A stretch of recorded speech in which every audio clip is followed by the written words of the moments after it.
everyone, and welcome to another episode of the World of Dogmen. This was more of an impromptu episode. We didn't know which one or what we were going to do today until who appeared. And I was stating before we started here that this guy looks a lot like Chewbacca from Star Wars.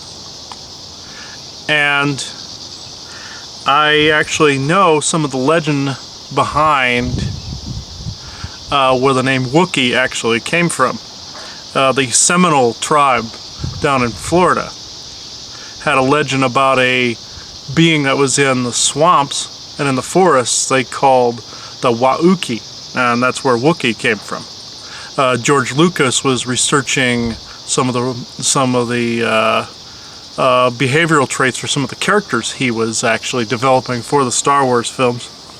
And of course the Wookiee is fashioned after both Sasquatch and Dogmen, Ewoks and all that included, as was stated in a previous Dogman episode. This particular one, he looks pretty dang close to Chewbacca, except he has a black nose, and that's exactly how he looks. And people have mistaken these beings for forest people too, but they're a very different culture, even though they do share some of the same traits. This apparently was the next Dogman type that they wanted to touch on. So we'll see where he goes with this.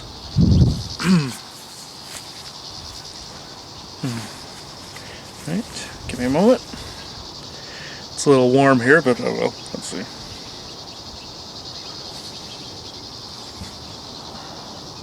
Okay, friend, if you're for my highest good, you are allowed to come in.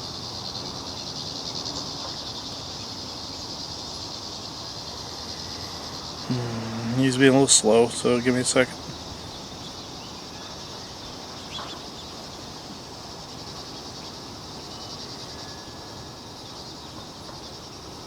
Greetings.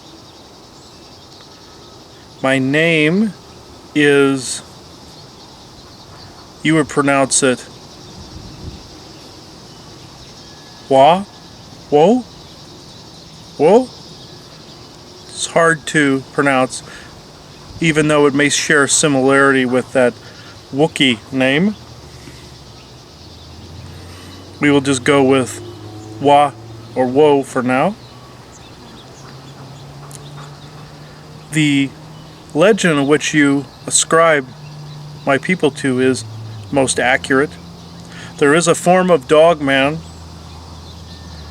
that has also been called the Rougarou in your south, which has been attributed to demon activity. However, it is a version of my people that live in the swamps and in the bayous of your state of Florida and around into your south, Louisiana, Alabama, and those states. We have been mistaken for swamp monsters, swamp things, and the like. This is another character that you have conjured up that lives in the swamp covered in leaves and muck. This is not a mutation. We adapted to those conditions because we had to. We actually do live in those bayou areas and have been spotted by many of your kind. We do use telepathy to defend ourselves, so the legend of the Rougarou, as you know it to be, is more of a negative thought projection. Think of it as more of a defense.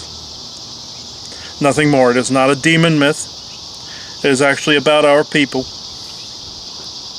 We do live in what you would call forts or huts or tree structures within the bayous and the Everglades area. We do contend with the reptilians and lizards there and the snakes that have been introduced. However, that is only a partial story of what you know about the invasive species there, but I digress. The full story would be that things were intentionally let out in order to distract, but that is not my purpose for being here. My purpose is to talk about our people, the character that you attribute our people to, as in Chewbacca.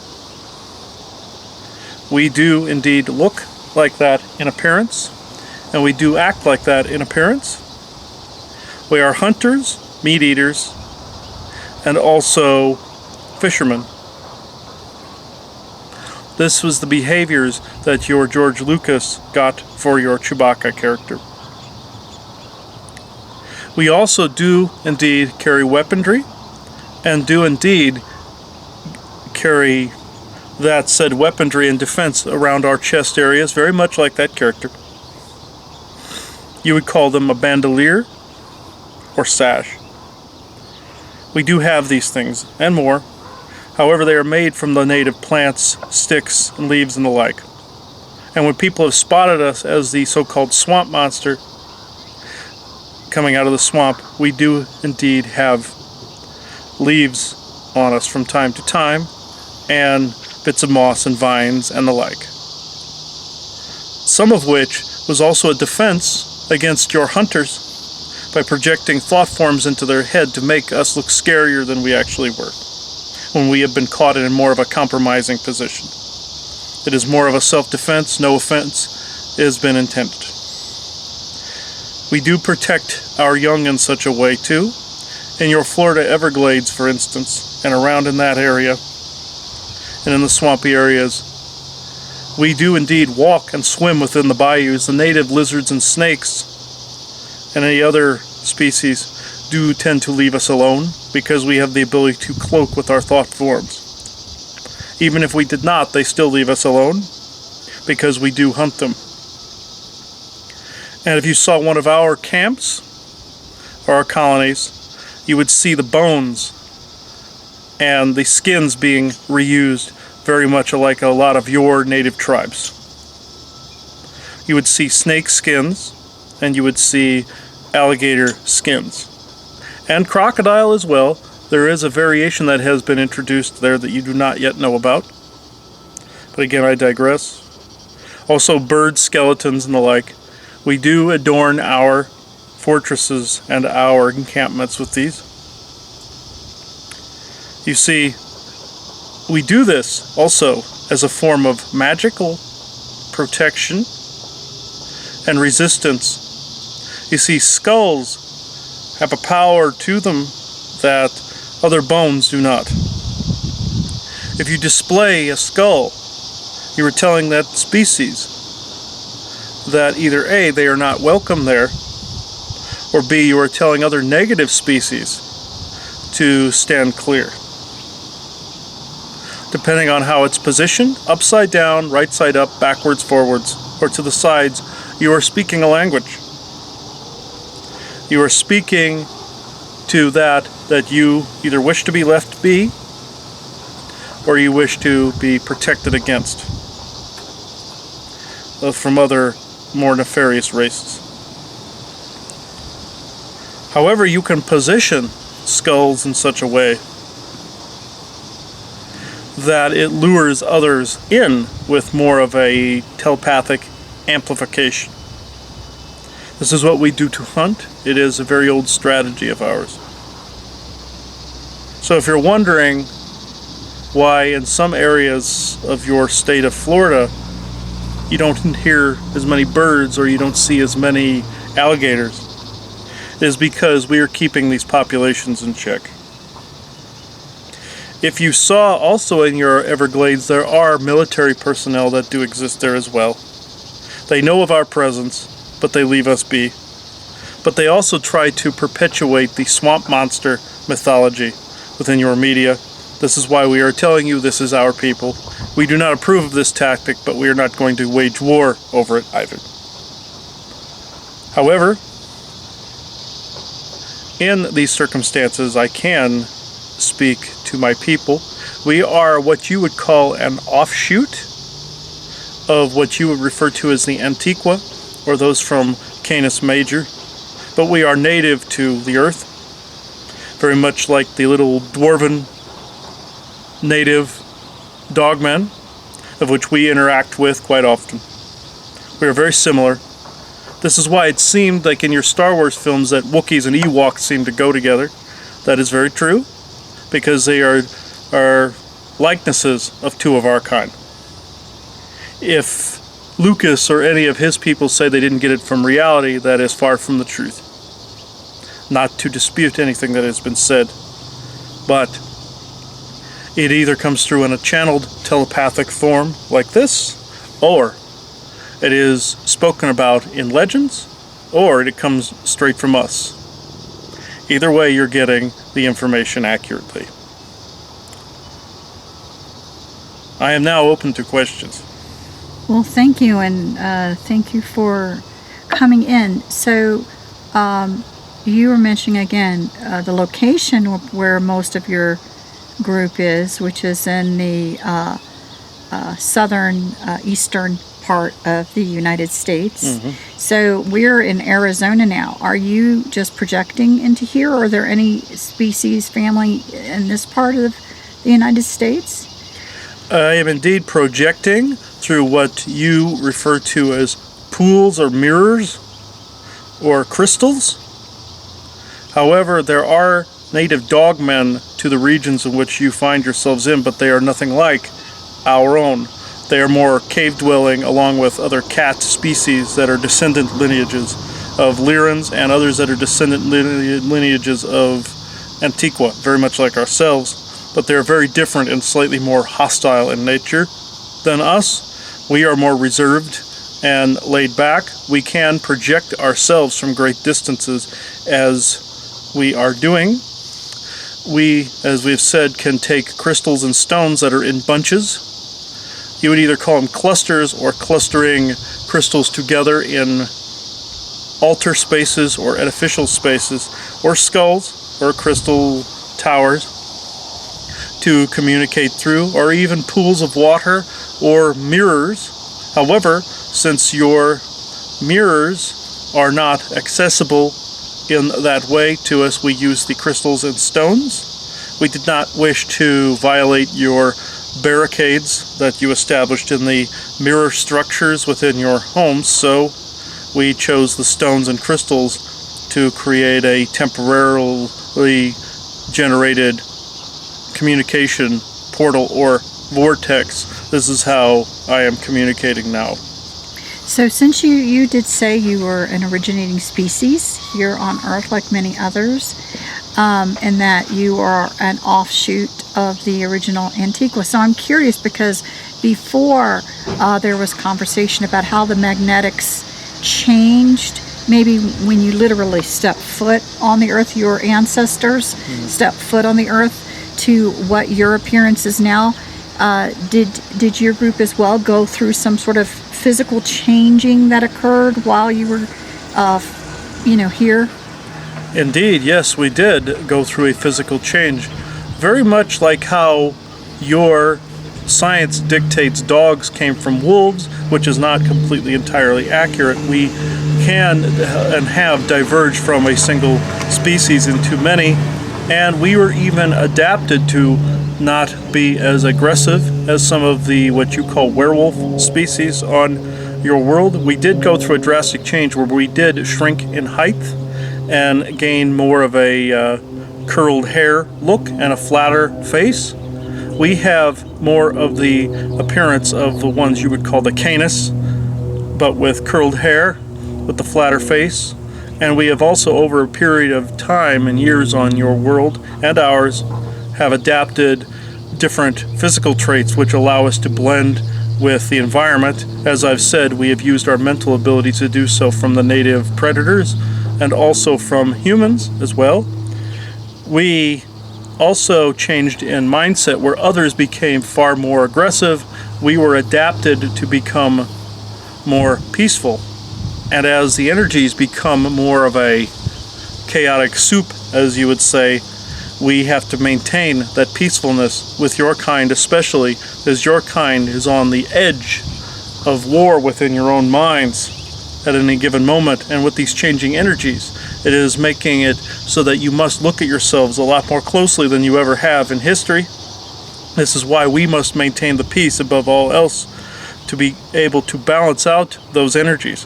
However, some people would be appalled at our lifestyle, even though we are in this peaceful state. We do hunt animals, as I've said. We do display skulls, as I've said. We do use the bones like armor, and we use the sticks very much like weapons and armor, like your native tribes would. But we do have more of a more developed telepathic and telekinetic, in some cases, abilities, like your kind. So in these new times, we must always maintain the peace. So if I've heard you correctly, and it sounds like, again, maintaining the peace, the spiritual side of yourself, the growing of the telepathy, is really what's been going on. You're still utilizing, let's say, for weaponry, what's available, even available to us humans just around us. Mm-hmm. So it doesn't sound like your group has chosen to become very enormously technological, or even, I don't know, are you spacefaring? So you're saying you're living in huts, and also maybe you can first say, again, there's no other way to describe it. If you can go with our perception right now of frequencies within 3D, 4D, 5D, when does your whole group become visible to us? You would see us as more of a 5D faring race. We are not necessarily a technologically advanced race, though we can, if we needed to, build edifices, build ships, build equipment in a crystalline base using the elements of Earth. We could indeed create basic technologies such as this. However, on an evolutionary scale, we are very similar to your kind, except we are indeed in the frequency you call 5D. Okay, and so when I'm assuming your ancestors, how old are you? I'm actually more closely in age to average human ages. However, it is a little more than humans are used to. I am roughly 96 years old. However, I would look, if you could see me physically, I look like I am actually more or less the age of 30 to 35 at the moment. That is the age differential. Though your species has had its telomeres messed with, you still have the ability to live just as long. Our species can live to be 400 to 500 to 600 years old. This is what we have determined our age limit to be. Not that we wish to know when we are to pass, but this is what it seems some of the oldest living amongst us have lived to be. So from your ancestral records and knowledge that you guys have access to, when the original beings of your race, came in to colonize and be a part of this earth, were they aware of what was about to come? Or were they kind of also in a bit of shock and awe? Because it sounds like you were somewhat purposely placed to maintain certain frequencies, when hardship would come. Mm-hmm. So I'm curious whether or not there was knowledge amongst your ancestors that there was going to be a great purpose for your frequencies, because hardship would fall a lot of the races on Earth. Indeed, they did know something was going to befall, but they did not know the intensity in which it was going to take place. It's like having read a book, and years later you try to remember chapters that are later in the book, but you can only remember certain points. That is very much like how our ancestors were. They knew to place a certain frequency where. They didn't know the intensity, and they did not know the intensity of how much the darkness or the anti-creation would have hit. This was somewhat of a shock, but they were able to adapt and, as you would say, tweak the frequencies over a period of time. So, again, just going back and talking about this a little bit more, my curiosity is, because I try to put together somewhat of a story in my head of in general how things happened. I don't think you have to be spot on with everything to get the general gist. So my curiosity has to do with, because, you're not the only race that was placed upon this earth knowing that, let's say, there was going to be a fallen period. You're not the only one. Land masses were also placed on this earth to maintain a higher frequency, just vibrating from that particular land.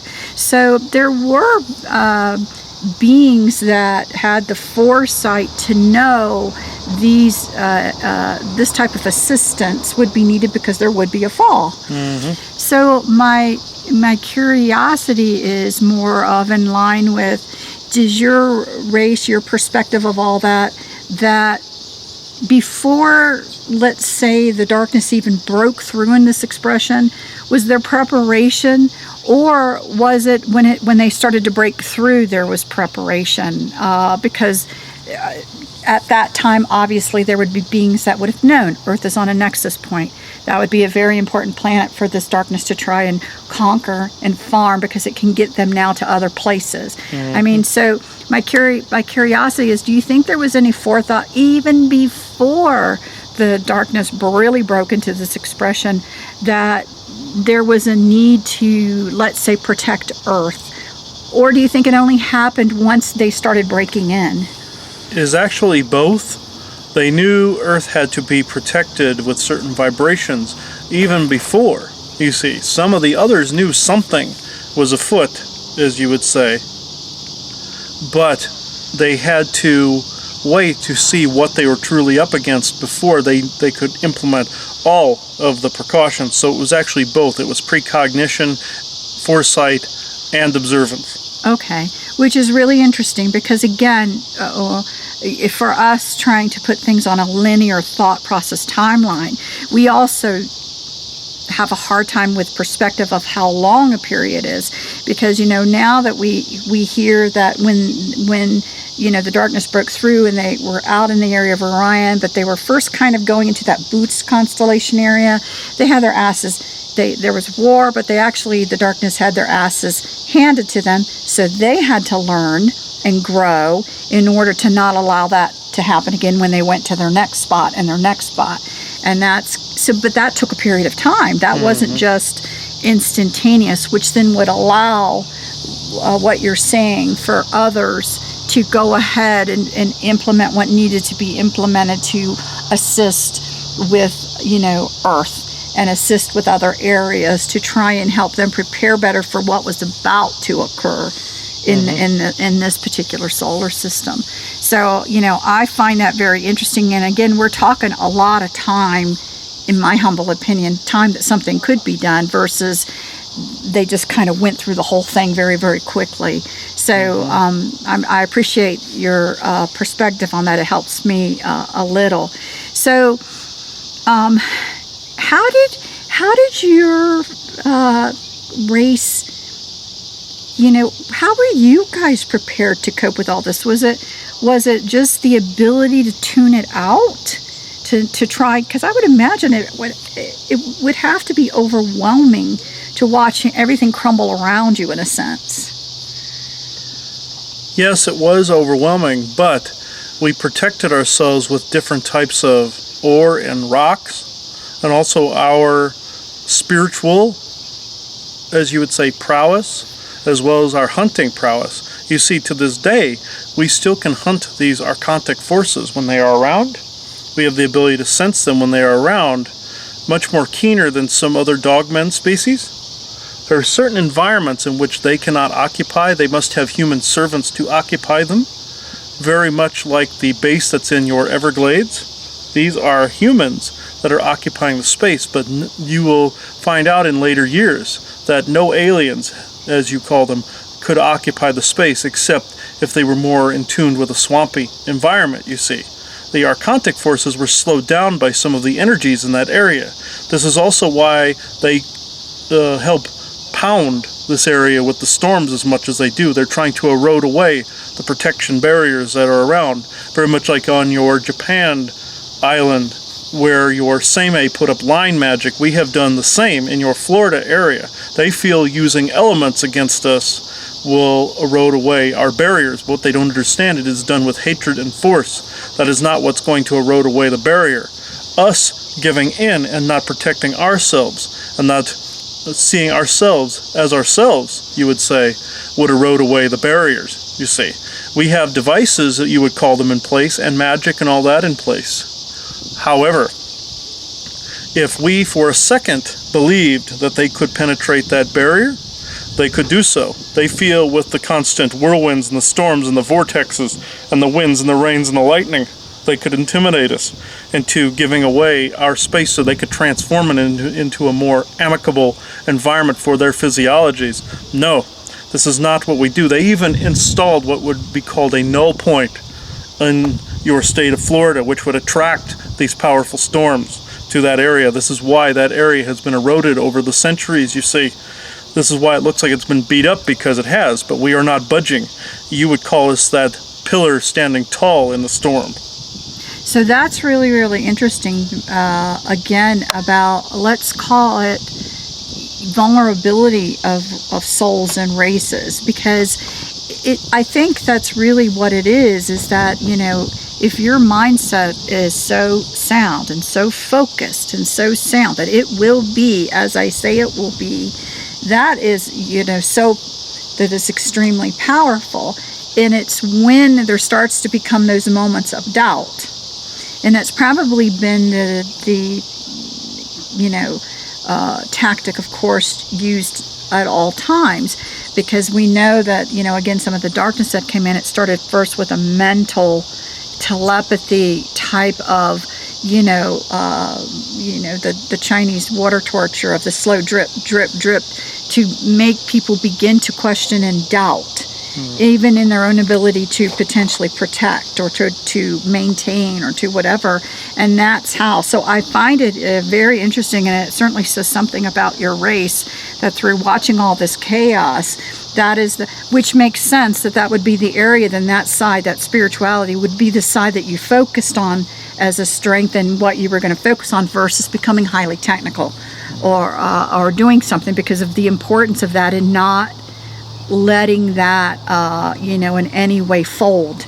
So that's really an interesting thing, and it's now what's going on Earth. One of the things for humans, because of being great co-creators, is they already instituted into humans doubt. So you come into this world, you're pounded with doubt, with uncertainty, with this, with that. And so here we are now at the verge of being able to awaken our own co-creative powers to move past it. But we have to break down all of those old teachings that actually keep us potentially from utilizing it for our highest good. It's certainly been co-opted for others' highest good. So I appreciate the conversation of how you guys knew, and I'm sure you knew it from watching everybody else fall, let's say, that was the key, kind of the linchpin key to your, standing here as you have been, is to not let that go. So what do you think of, how do you then describe, because I know you were talking about humans and their chaotic minds right now, what is your race's opinion of what they're seeing humanity go through right now? Chaos and wonder all in the same emotion.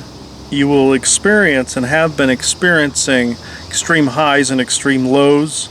You have been experiencing the death of one way and the birth of another, or as we would see it, one continuous path. You would see it as death and birth. However, if you really think of it, there is no such thing as death and birth. It is one continuous cycle, shedding a layer or molting a layer, as it were, and moving into a new understanding, versus what I just said with the molting of the layer. That was more of a, not necessarily a joke, but a hidden thing included for people that did not understand this idea of reptilian rule over you. Think of that skin as molting away and forming a new ideal which will carry you into this next age, a lot more of your people are involved in this process, this other negative portion that I just aforementioned, than you ever thought possible involved. Just know the idea of draconian rule is just as non-existent as the aspects of good and evil as you view them today. And again, because it's all the mindset, you're saying, of the fact that they've been given power, even though whatever power they've been given, it's kind of short-sighted because they themselves are slaves to something else. They're just kind of like the intermediary, let's call it, battery being recharged to be able to turn around, I think, and give that energy then on to something else. They're just kind of that intermediary, scary thing. And so it's an interesting thing you say that more people than we currently recognize are. Do you mean considering the mindset that the Dracos are the ones in charge, or do you mean literally assisting with providing them energy? Which one of those is it that you're really talking about? It is actually both. You see, the more that they are focused upon, we are not saying do not defend against them when they show their heads, mind you, but the fact that they are truly in charge is a farce. Also, the fact that they are stealing energy. Yes, they have been able to do this in the past on a grander scale than now, because they are in a much more weakened state. But think of the reptilians, or the Draco reptilians, as more the watchdog or the servant, or the beast at the gates, let's say. And the person within the castle that these beasts guard is actually very small and very scrawny and very tiny in energy. This is why they need so much protection, because they are overcompensating, you would say, in this respect. So they are sending these servants out to be the face. Now, here is another aspect that you did not know about this story. Your Nazi regime, when they teamed up with these Alpha Draco, as you would say, and yes, there are highly intelligent versions of them, but they are still lesser than what the scrawnier things are, you would say.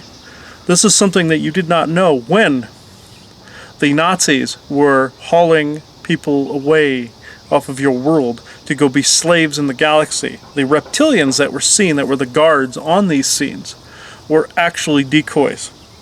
It was actually mostly the Nazi regime that was involved in this process. You see, the true aliens they were delivering these people to were out in space. Why would they have to put them on a ship if the aliens were right there, you see? So, these particular Draco that were the guards that people saw, think of it what has been spoken about some of your disinformation within your bases for people that are now insiders and reporting, you see.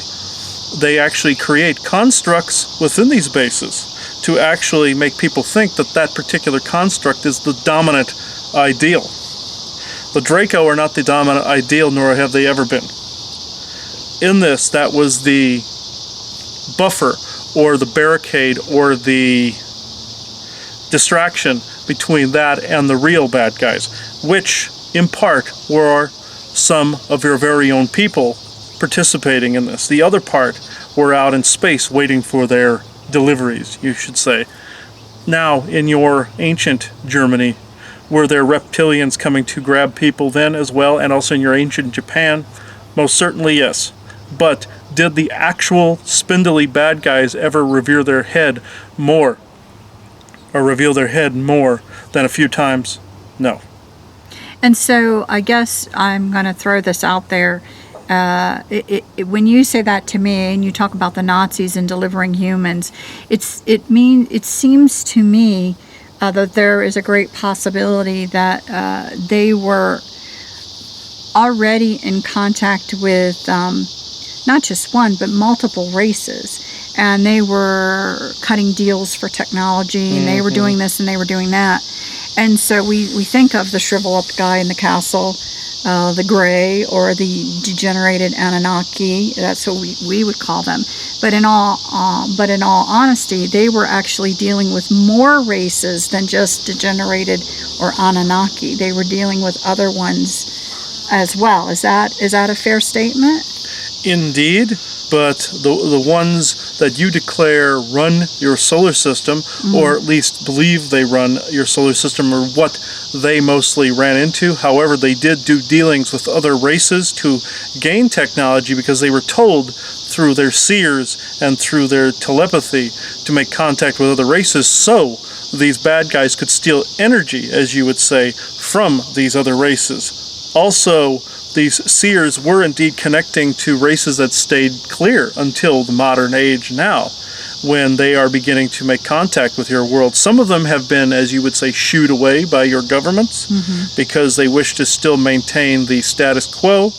But there is talk amongst all the other galactic community that some wish to, as you would say, run the barricade. But this is not necessarily possible completely at this time, other than delivering different ideals and maintaining the peace within the self. Now, there are others that are maintaining their ground that have more of a nefarious mindset. You've run into some of them in your amusement parks and casinos, just to name one race, which, in fact, they will remain nameless at this point.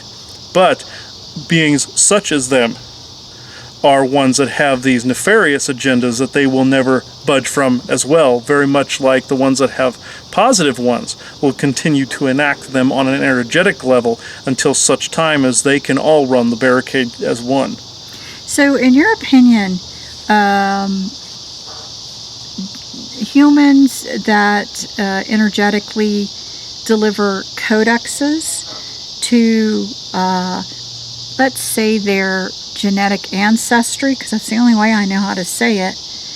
And, you know, there's been those reports, and Chris has reported it through beings as well, that there are times that abductions occur because it's really just the transference of codexes. Now, you know, my humble opinion, and I'm pretty strong about this, is that there is no good abduction. An abduction that is done for any reason is still an abduction, and there's something not good about that, because if your family just needed codexes, why don't they just come to you in a dream? You have a nice conversation. You get my humble opinion has always been one that any race is doing any sort of experimentation or abduction somehow are tied into what I would refer to as the negative agenda. I don't Even know. if they do not realize they are tied into that negative agenda, they may have a positive thought form behind their said actions. But as you say, no abduction is good, even if it is from so-called soul family members. In this instance, the codexes they would gain out of that are not as well-rounded, let's say, as if they just tapped into the ether and tapped into themselves. You see, there are two methods to gaining these codexes. One, taking the person and actually taking it from their genetic material. And two, from the ether itself and the ages and ages of Akesh that have built up in the ether. These codexes that you unleash now are very crucial to the rest of the universe. So why would they have to come to your home in order to gather said codexes? No. It is within the ether that even surrounds and envelops their vessels sitting in your solar system and beyond, you see. The smarter races, let's just say, have gained these codexes by not even leaving their doorstep, you see, in their own galaxies and in their own solar systems. This is who this was intended for. However, there are species that try to twist and turn said codexes into viruses, into transmutative forms, into freak shows, as you would say. This is not the natural process. It is the equivalent between natural solar radiation on your planet and a nuclear bomb. This is the difference between naturally obtaining these codexes and building that understanding and harvesting them from someone's genetic material unwillingly, and they are in fear for their lives as this is taking place. Granted, this practice is going to wane in the not-too-distant future and has been waning for several years now, these abductions by both alien and military. However, there is a portion to this that people do not yet understand. With the military abductions, these are your very own people, and it is up to your kind to put an end to this. We cannot interfere And these other galactics have also transmitted that they cannot interfere in these practices. Unfortunately so. Your Galactic Federation would view this situation as solely human-oriented because of the fact that these spindlies are from the same solar system, and from a future time frame, they do not care which one it is from, or they're from. They see it as a solely Terran matter. They do not see it as alien invasion, when in fact they come from the same space and point in space-time, but different timelines. This technicality does not matter to them in the slightest. This is why sometimes they prevent other races also from coming into this sector of the galaxy to aid in people when they cry out for, as you would say, a savior. Now, there is a good portion to that preventing that, but their agenda and their mentality is that it is solely a human matter, that humans must dig themselves out of the quagmire. We are not completely of that kind. We wish to maintain the peace and help change the ether so that your kind can help get a boost of information, as well as have an area of free thinking and free feeling. So for me, I find it really interesting the convenience of a standpoint that someone will make for themselves to maintain their own viewpoint. I find this is a perfect example. Oh really, you're going to create an experience and expression over here, and they went down the tubes. Now the down the tubes wants to stay going down the tubes, so they're going to mess with a timeline thread or whatever that is the expression whatever, and oops, hands off. I just find that, again, a convenient excuse that is actually, in my humble opinion, hiding a bigger fear, a bigger concern. That I find it interesting because humans do this as well. Everyone does this. They conveniently find a way to view something in a different way, or make certain principles within themselves to facilitate a current understanding, which in my humble expression means the Galactic Federations like where they are and they don't intend on growing. Because this is, in my opinion, why you do things like that. You like where you are, you don't want to grow, it'll be a challenge, not up for the chaos, don't want to deal with it, so I'm going to keep this mindset and justify it. I'm going to make the mindset, then I'm going to come up with something to justify it. And then I'm going to, but that's my opinion. So, I've challenged all of them because I feel very, very strongly in the convenience of mindsets that will come about in people to justify where they are because they do not want to grow. And you feel the same? Indeed. They are what you would call retarded. They exist in their own little bubble. Eventually their laws will be changed. Even if humans would take their government by force, which has actually occurred in their history, where humans have left this system to try to force their hand, they would defend their ideals to the death. They are also another set of people that are to the last breath, at least their governmental body is, in their own ideals and in their own fears. Their laws were born of fear. Always has been and always will be in that complete non-interference declaration. Now, are there conveniences and are there positive aspirations to a non-interference directive, like a prime directive? You bet there are. There are a culture that is not ready for certain things. It would be a culture shock. However, your culture has proven, as all the time we've been on this world sharing it with you, your culture has proven that you are ready for some things. You just do not know you are ready for some things. You do not know the right questions to ask, as they say.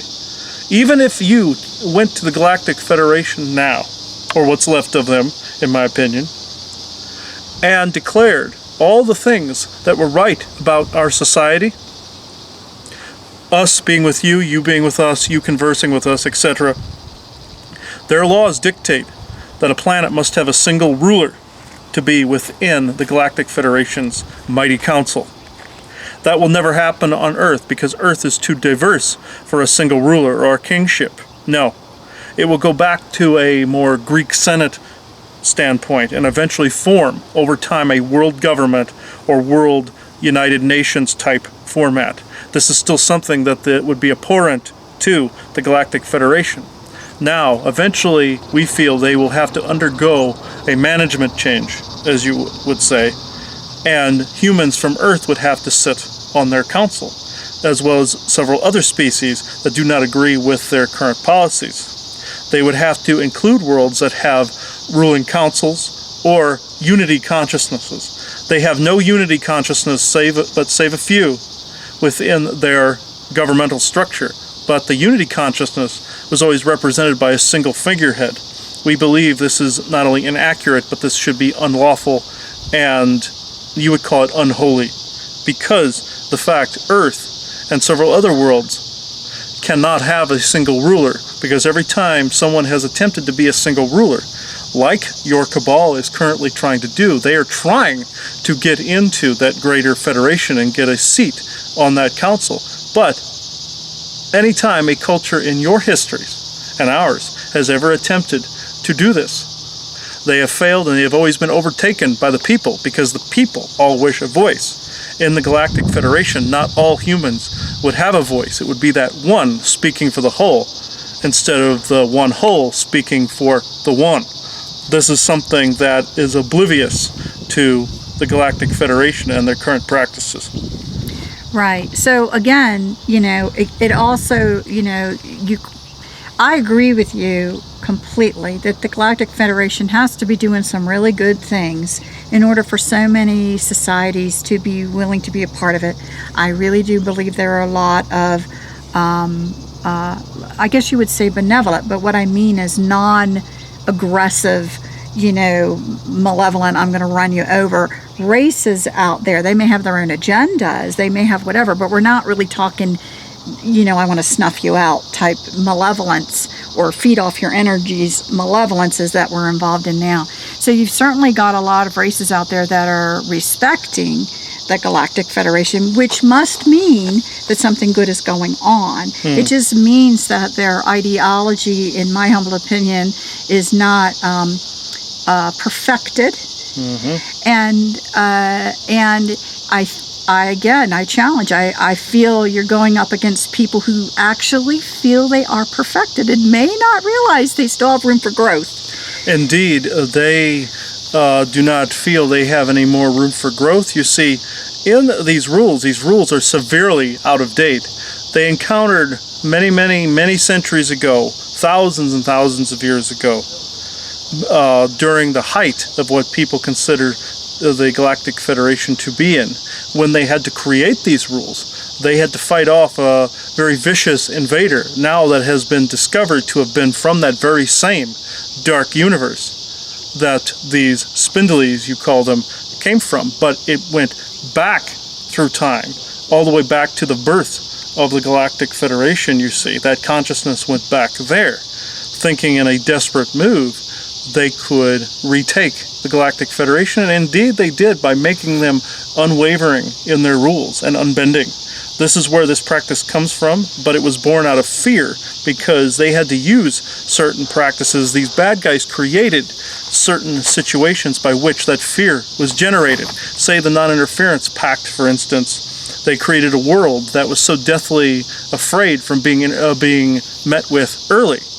This spooked the Galactic Federation into creating this prime directive in the harshness that it exists today. See, they created both sides of the playing field, even there, and at that time, long before they ever reportedly ripped into this expression, there were one or two that went far back in time to make sure that the Galactic Federation had harsher rules than they should have ever had. So from your perspective, do you feel any members of the Galactic Federation actually share your viewpoint, or they're listening to us now? We're recording this, but they're listening. That's the one thing that, if I could tell anybody out there, I know people get paranoid. There is no hiding, people. Nope.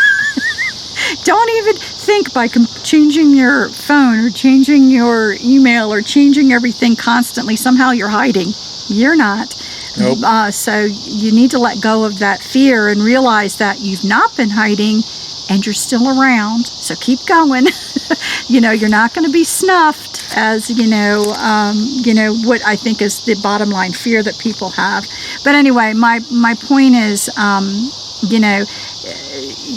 if you guys feel that there are some that actually know this, or do they listen to us right now?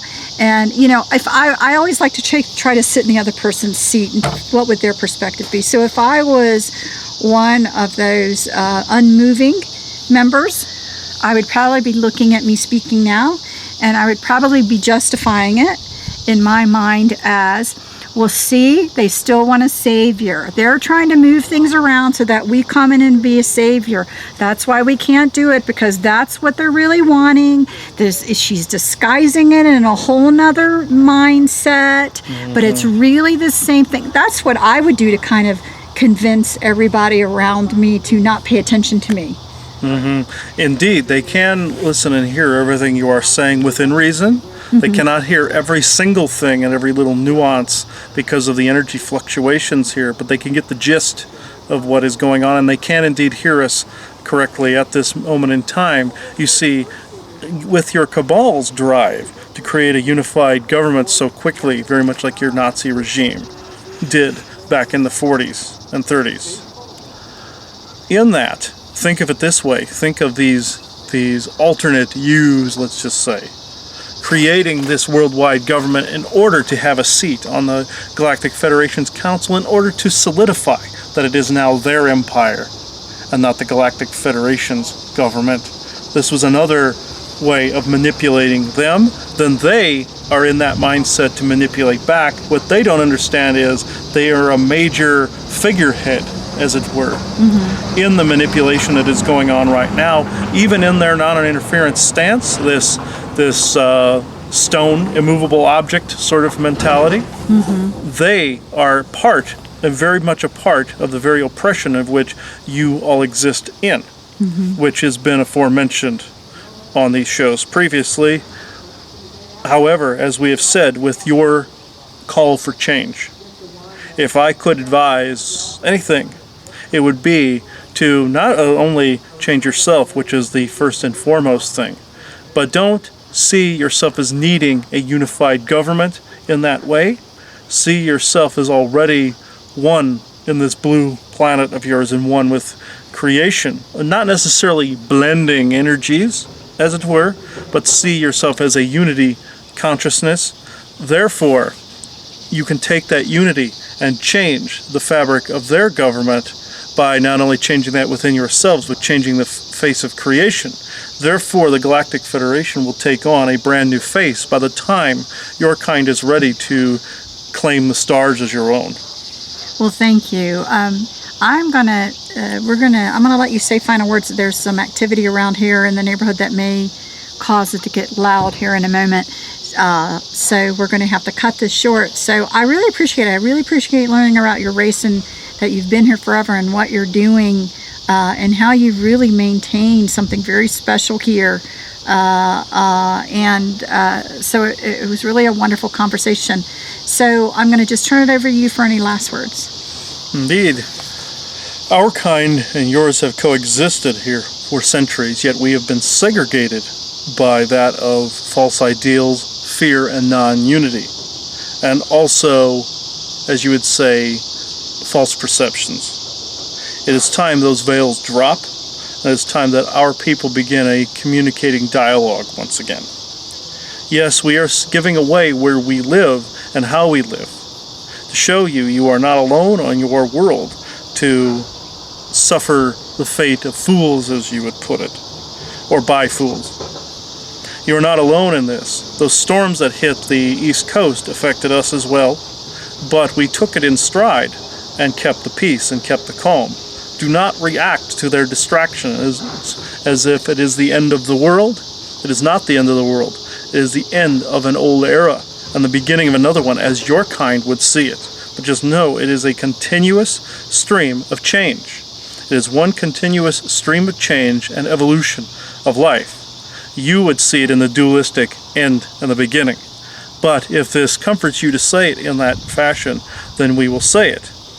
End an old way within yourself and begin anew. and sit on a different track of life, as it were. Forget any inclinations as to why you think you came in. Go with the flow, as you would say, surrender to the flow, but then cease to surrender to the will of others and the will of other darker beings with darker agendas. Thank you.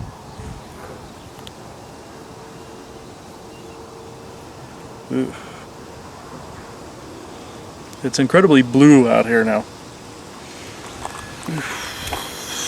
Yeah, I wasn't sure because the big truck grew up and I wasn't sure what was going to happen. So yeah, there are a lot of distractions in this neighborhood, everyone. So we usually have to when we hear some of that coming about. I don't want the channeling being disrupted, so it's usually prudent to end the channeling when that happens. But I believe that was a momentary distraction to get us to derail what was being said. But I don't believe that has taken place.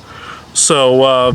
What did you think, though? It's kind of cool to think that the beings that people have seen in Star Wars or whatever, the ones that people normally have a fondness and feeling of a real, genuine comfort level, are actually who they were portrayed to be, with that kindness and with that funness and with that spiritualness. That's kind of cool to think. Yes, yeah. It's just like the ones that we reported on. I call them the forest dwellers, which they look like the Ewoks from Star Wars. Lucas got these from real species, everyone, exactly the way you see them in the movie. In the Star Wars movies are exactly as they're acting, very much like when we reported on the elf species of the Pleiades or the Tyranoke. They were depicted exactly as they were in the Lord of the Rings movies and various other shows and movies. So it's no different with these Dogmen. And how do you think he picked up that information? Do you think he was shown something, or do you literally think he channeled, or what? Which? The Chewbacca's and the Oh yeah, I believe he was literally shown these things. Oh, you think so? He would deny it to the end of his days at the moment, but I believe he was literally shown these things. That's my opinion, mind you, but that's also my intuition that is seeing this. I feel Lucas, if he ever hears this, I would say to him, it's like, yeah, you spoke through the movies, but I always say somebody has to speak plainly. In this, I believe both was done. He may have tried to beat around the bush by saying, no, this was based on fiction, but then these actual Dogmen came in and said, no, he got this from us. So both were said, both were done here. One was direct, one was roundabout. So I believe both sides were done justice with that story. So it was very interesting that, the Wookiees are real, folks, just that particular name, I believe, stands for swamp beast or swamp monster or swamp person. In their language, I am going to have to look that one up further. But that's where Lucas got the idea for Wookiee from. It was Wah-oo-kies, a Seminole word. Yeah, so he changed it to Wookiee, and then Ewok. So I believe that that's also where that came from as well. So thank you everybody for watching this very interesting episode of the world of Dogmen. Thank you. Bye bye. Bye guys.